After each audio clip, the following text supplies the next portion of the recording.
Hello students. Okay, तो चलिए आज हम लोग हल करने वाले हैं क्वेश्चन नंबर 1.7 जो कि एनसीईआरटी एक्सरसाइज का है और लेक्चर नंबर है 76। ओके, पेज नंबर 32 पे है आपका जो एनसीईआरटी बुक है।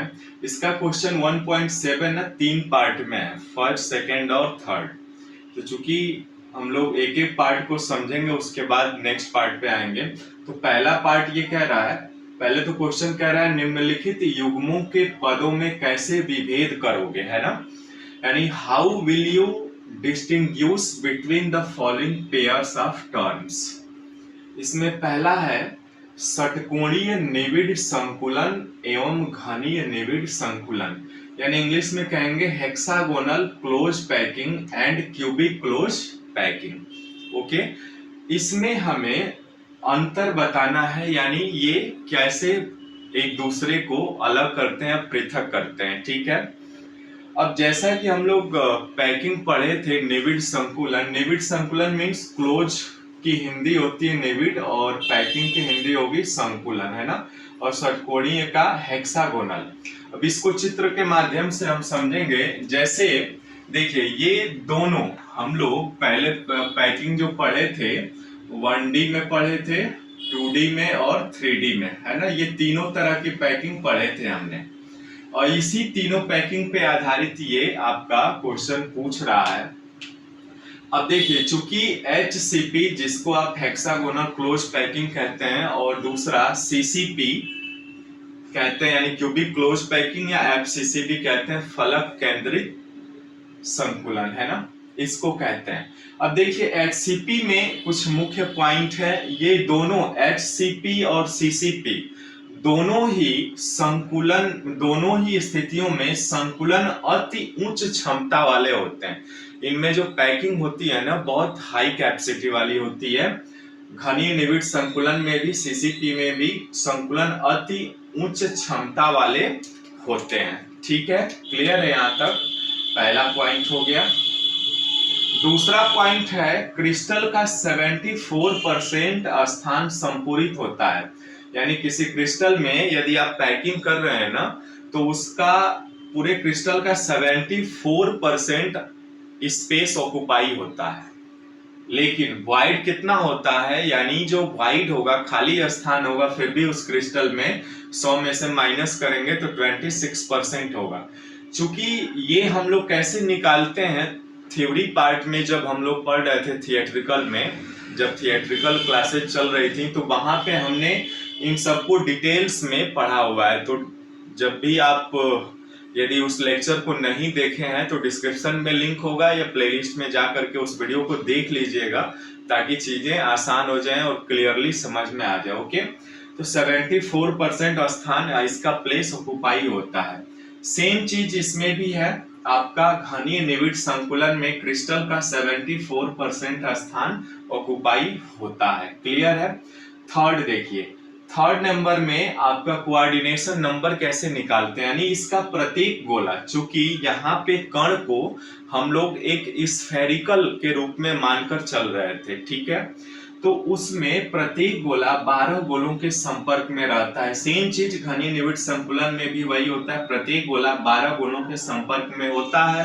तो हम जानते हैं कि कोऑर्डिनेशन नंबर या नियरेस्ट नेबर्स कितने होंगे, तो 12 होगा, है ना, दोनों स्थितियों में। HCP में भी आपका कोऑर्डिनेशन नंबर 12 होता है और आपका घनीय निविड़ संकुलन में भी कोऑर्डिनेशन नंबर 12 होता है। ठीक है, अब देखिए इस तरह की संरचनाएं किसमें पाई जाती हैं। तो एग्जांपल में आपका जो भी कई धातुएं हैं, जैसे आपका मैग्नीशियम हो गया, है ना, जिंक हो गया, इन सब में HCP टाइप की व्यवस्था पाई जाती है। ठीक है, इसमें आपका तांबा हो गया, यानी घनीय निविड़ संकुलन में जो धातु होते हैं उसमें कॉपर हो गया, सिल्वर हो गया, चांदी इस संरचना में क्रिस्टलीकृत हो जाता है। ठीक है, नेक्स्ट पॉइंट है HCP कहते हैं इसको हेक्सागोनल क्यूबिक क्लोज पैकिंग, और इसको CCP या FCCP कहते हैं क्यूबिक क्लोज पैकिंग।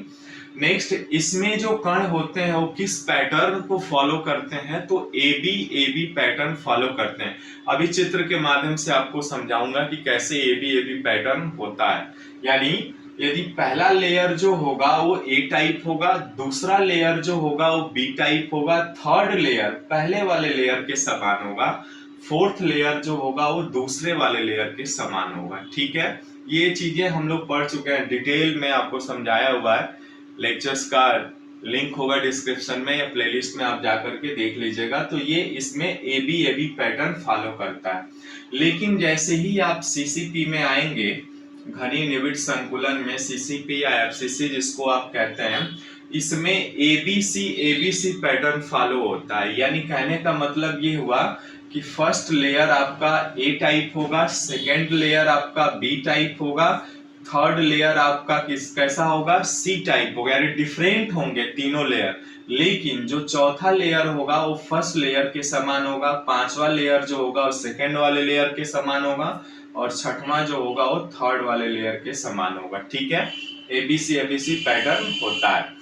और नेक्स्ट कह रहा है गोलों का पैटर्न एकांतर परतों में पुनरावृत्त होता है। देखिए ए बी पैटर्न है तो देखिए एक को छोड़ करके दूसरा फिर पहले के जैसे हो रहा है ना, तो वही कह रहा है एकांतर परतों में। यहाँ पे एकांतर नहीं होता है, यहाँ तीन के बाद समान हो जाता है ना। देखिए ए बी से ये तीनों अलग हुए, लेकिन चौथा जो होगा वो फिर पहले के जैसा होगा, पांचवा दूसरे के जैसा, छठवां तीसरे के जैसा होता है। ठीक है, अब यहाँ पे जो है देखिए, अभी ये जब चीजें बनेंगी तो यहाँ पे वाइड उत्पन्न होता है, और टेट्राहेड्रल वाइड और ऑक्टाहेड्रल वाइड।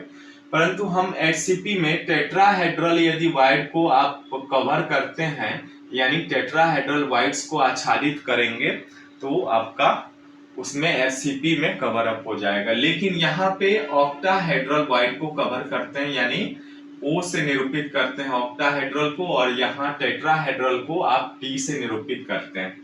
ओके, ये आच्छादित करते हैं हम। ठीक है, अब आइए थोड़ा चित्र के माध्यम से हम समझ लेते हैं। वैसे तो हम लोग समझ चुके हैं, तो फिर भी एक बार इनको चित्र के माध्यम से मैं आपको समझाने की कोशिश करता हूँ। ठीक है, और आप बताना चाहेंगे चैनल पे नए हैं तो प्लीज चैनल को सब्सक्राइब, लाइक और शेयर जरूर कर लीजिए। ओके, इसका स्क्रीनशॉट लेना है ले लीजिए, साइड हट जा रहा हूँ, फिर आगे इसको चित्र के माध्यम से हल करते हैं। ले लिया आपने, क्लियर दिख रहा है ना?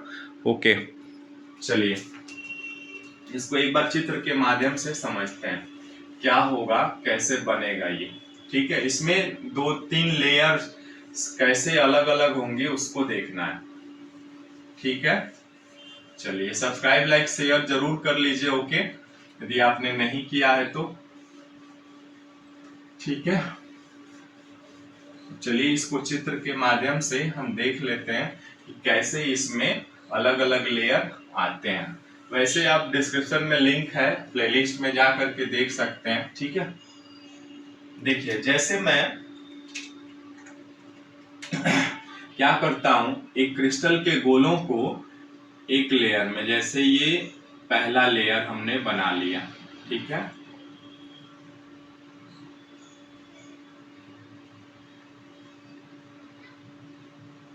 ध्यान से देखिएगा। ठीक है ना, बना लिए, यानी पहला लेयर आप समान बनाइएगा, थोड़ा ऊपर नीचे तो हो सकता है। ठीक है, ये पहला लेयर आपने बना लिया। अब देखिए दूसरा लेयर जो है, अभी ये पहले लेयर पे ही है ना। ये आपने क्या किया, यहां से एक ही, यदि ये रेखा हम खींचें तो इन सभी गोलों का केंद्र एक ही है, एक ही केंद्र पर है। इसको 1D कहते हैं हम, है ना। यानी एक्स एक्सिस पर हो जाता है ये, एक्स मान लीजिए या वाई मान लीजिए या जेड मान लीजिए। ठीक है, एक्स एक्सिस पर, यानी ये संरेखियां हैं, एक ही केंद्र पर है। ओके, अब दूसरा गोला हम क्या करते हैं, ये एक्स डायरेक्शन में, वाई डायरेक्शन में भी चलेंगे। यानी वाई डायरेक्शन में क्या करता हूं मैं, इन दोनों गोलों के बीच में जो गैप है ना, जो गैप है, यहां पे मैं गोले को क्या करता हूं, एडजस्ट कर देता हूं। ठीक है, ध्यान से देखिएगा, ऐसे मैंने गोले को अरेंज कर दिया, है ना।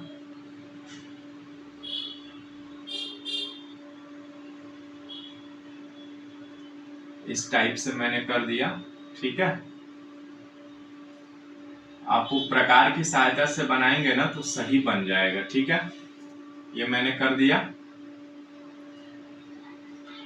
वो ऐसे ही हम इसमें एक और ऐसे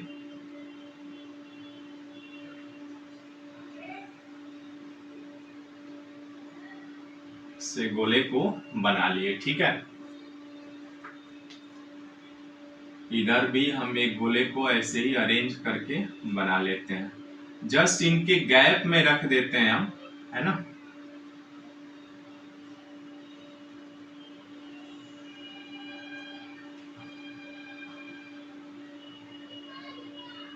ये इनके गैप में ऐसा अरेंज किया हमने कि जो एक पहली लाइन है, अब 2D के लाइन में ऐसे चलेंगे हम, 2D में वाई एक्सिस में, तो वाई एक्सिस में ऐसे चल रहे हैं। अब ये इनके नीचे हमने अरेंज कर लिया। फिर क्या करता हूं मैं, यहाँ पे आपको एक और गोला अरेंज कर दे रहा हूं। ठीक है,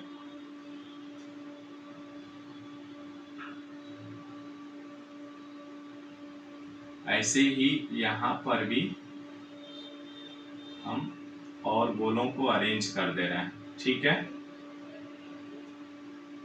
क्लियर बनाइएगा थोड़ा।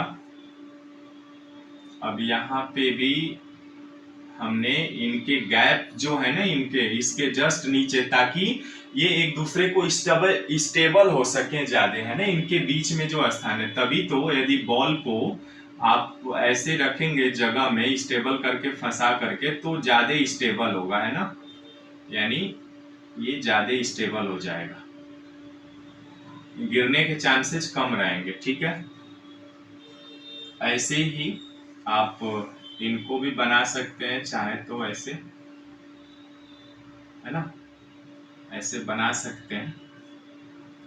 अब इनके बीच भी हम क्या कर रहे हैं, एक गोला और बना दे रहे हैं ऐसे। ठीक है, इधर भी आप बना सकते हैं। इन गोलों के बीच में ही हम क्या कर रहे हैं, यहाँ पे ये बना दे रहे हैं। ठीक है,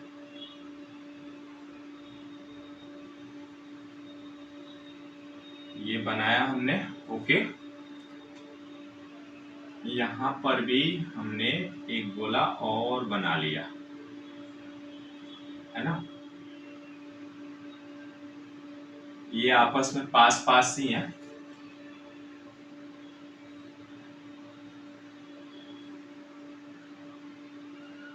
ठीक है, ऐसे। अब देखिए मैंने ऐसे एक फर्स्ट लेयर बना लिया हमने। ठीक है, अब फर्स्ट लेयर जब हमने बना लिया, एक गोला हमने बनाया जिसको फर्स्ट लेयर है, और इसको दो ए और बी, यानी एक्स एक्सिस में और वाई एक्सिस में, दो एक्सिस में 2D में बना लिए। पहले 1D में बनाया, अब 2D में बना लिए। अब 2D में बनाने के बाद अब देखिए यहाँ पर हम जानते हैं कि टेट्राहेड्रल वॉइड कब होता है। टेट्राहेड्रल वॉइड कब होता है, जब 3 गोला है कोई, है ना। जैसे मान लीजिए ये 3 गोले हैं रखे हुए हैं, और इनके बीच जो ये वॉइड है, इसके ऊपर यदि कोई गोला आपने बना दिया तो ये टेट्राहेड्रल वॉइड कहलाता है। ठीक है, और ऐसे ही यानी ये 4 गोलों से मिल करके बना हुआ है तो टेट्राहेड्रल वॉइड हो जाता है। ऐसे ही 6 गोलों से मिल करके बना हुआ है। मान लीजिए हमने 1 2 और ये 3, है ना, 3 गोला ऐसे रख दिया हमने, और 3 गोला और इसके ऊपर रख दें, यानी यहाँ पे हमने क्या किया, 1 गोला 2 गोला और ये 3 गोला। तो ये जो वॉइड बनेगा, यानी इनके बीच जो वॉइड बनने वाला है बच्चों, ये 6 गोलों से ये ऑक्टाहेड्रल वॉइड कहलाता है।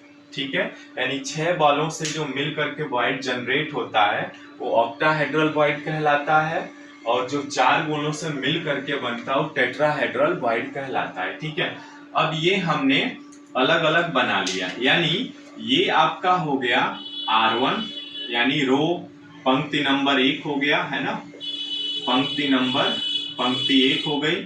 ये आपका R2 हो गया, रो 2 हो गया, ये पंक्ति 3 हो गई, है ना, और ये पंक्ति नंबर 4 हो गई, R4 हो गया। ठीक है ना। लेकिन ये सभी क्या है, ये अभी लेयर 1 में ही है, ये ध्यान रखिएगा। लेयर 1 हो गया, ठीक है। अब हम क्या करते हैं कि इनके ऊपर दूसरी लेयर रखते हैं। अब दूसरी लेयर जब रखेंगे आप, तो दूसरी लेयर हम क्या करते हैं कि ये 3 बॉल है ना, ये चौथा जो है मैं इनके ऊपर रख दे रहा हूं ऐसे, है ना। देखिए ये 3 बॉल है, क्योंकि ये थोड़ा सा अलग हो रहा है, 1 मिनट, है ना, ये ऐसे, ठीक है। यानी 3 बॉलों के ऊपर ये रख दिया हमने, है ना। इसमें यहाँ पर भी हम रख सकते हैं, ये 3 बॉल है, चौथा, है ना, यहाँ पर भी ये ऐसे रख दिया हमने। तो ये सेकेंड लेयर हो जाएगा, है ना, सेकेंड लेयर हो गई दूसरी ब्लू कलर की। अब ऐसे ही जब देखिए 3 है यहाँ पे, अब ये चूंकि आपका ये 3 बॉल के ऊपर चौथी बॉल है, तो यहाँ कौन सा वॉइड जनरेट होगा, टेट्राहेड्रल वॉइड होगा ना। देखिए ये टेट्राहेड्रल वॉइड जनरेट हो रहा है यहाँ पे। अब इस टेट्राहेड्रल वॉइड को क्या करना है, हम यदि ढक देते हैं, यानी टेट्राहेड्रल वॉइड को ही एक तीसरी परत क्या करते हैं, ढक देते हैं। यानी तीसरी परत हम ऐसे ही इसको ढकने के लिए हम ऐसे ही इसी के समान रख दे रहे हैं ऐसे, तो देख रहे हैं ये, यानी ये वाली यदि इसको ए पैटर्न मान लें और ब्लू वाले को बी, तो जो ये रेड कलर वाला है ये सेम आपका इसी टाइप यानी बी कलर का ही हो रहा है ना, यानी ये सेम टाइप का, यानी इसीलिए इसको ए बी पैटर्न कहा जाता है, ए बी पैटर्न। लेकिन मान लीजिए यदि चौथा आपका ये जो है आपका टेट्रल, इसी में आपका ऑक्टाहेड्रल वॉइड भी बनेगा ना, देखिएगा ध्यान से, ये थोड़ा सा अलग बन गया है, ठीक है, देखिए ऐसे। अब यहाँ पर इनको ढकने के लिए हम क्या करते हैं, इसको अब यहाँ पर चूंकि एक और हम इसको भी ढक लेते हैं, देखिए ध्यान से ऐसे। तो देखिए 3 बॉल ये हुए ब्लू कलर वाले, 3 बॉल ये हुए, यानी यहाँ पर जो होगा ये ऑक्टाहेड्रल होगा, और इसको यदि एक लेयर ढकने के लिए हम बनाएं तो ये आपका तीसरी लेयर हो जाएगी, यानी सी टाइप की। तो इसलिए इनको ABC और ABC पैटर्न में कहा जाता है, यानी ऑक्टाहेड्रल। आप खुद से बनाइएगा, बहुत अच्छे से आप बना लेंगे और क्लियरली दिखेगा भी, ठीक है। थोड़ा हौच पौच हो गया है ज्यादा इसमें चित्र में, तो आप अलग अलग कलर से लेकर के बनाएंगे ना तो सारी चीजें क्लियर आ जाएंगी। यानी ये यही कह रहा है कि जब एक परत, दूसरी परत, तीसरी परत आप रखेंगे ना, तो जब टेट्राहेड्रल वॉइड को आप कवर करेंगे ना तो HCP का निर्माण होगा, जब ऑक्टाहेड्रल वॉइड को आप कवर अप करेंगे तो घनीय निविड यानी CCP आपको मिलेगा, ठीक है। और टेट्राहेड्रल वॉइड, ऑक्टाहेड्रल वॉइड को हम देख ही चुके हैं, ठीक है। तो ये सारी चीजें आपका ये क्वेश्चन 1 का हमें समझने के लिए इस प्रकार से इसका कंप्लीट होता है। ओके, मिलता है फिर नेक्स्ट वीडियो में, बाय, सी यू, थैंक्स।